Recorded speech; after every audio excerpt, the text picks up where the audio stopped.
Once upon a time, in a land far, far away, there was a king who was a great king, um, who ruled over a kingdom.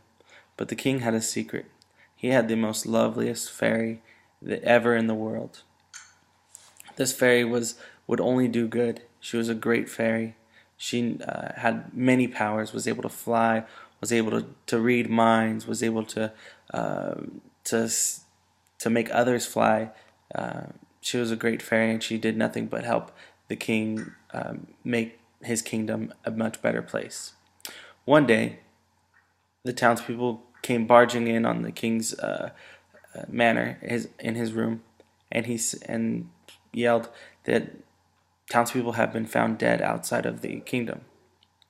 Naturally, the king had privately spoken to his lovely fairy, and the fairy had stated that it was a slithering snake that had been uh, killing the townspeople. And this was no ordinary snake. This snake was 100 feet long and 20 feet wide. This was a enormous snake, and but the townspeople, they all believed that it was the wolf, the mean wolf that had killed the townspeople.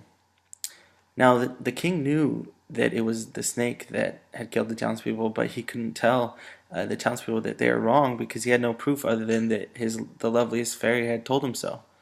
So he had to try to prove that the snake was the one that had committed the crimes. So one morning, the king and his loveliest fairy traveled outside of the kingdom. They went looking for the snake so that the fairy could speak to the snake, because the loveliest fairy can also speak to animals.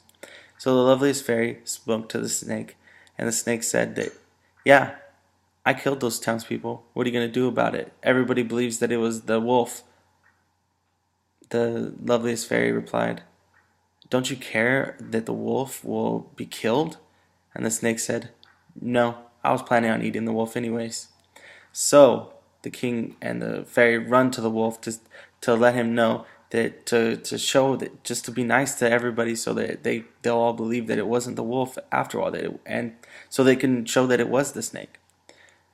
So when they reach the wolf is scared because he's hearing all these people yelling that they want to kill the wolf. They want to, just throw the wolf to the snake. And so the wolf, not knowing that the fairy even exists, sees the king and runs. But yet the wolf hears a voice that he can understand, and it's the fairy. And the fairy tells him, don't be scared, wolf. We're going to help you out.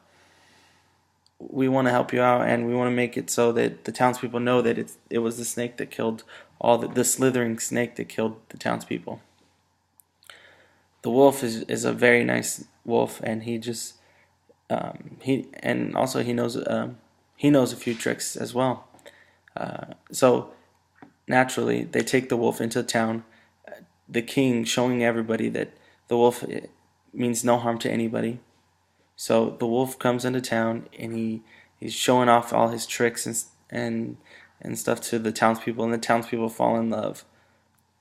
Meanwhile, the slithering snake is trying to get away and slither itself to the next kingdom over.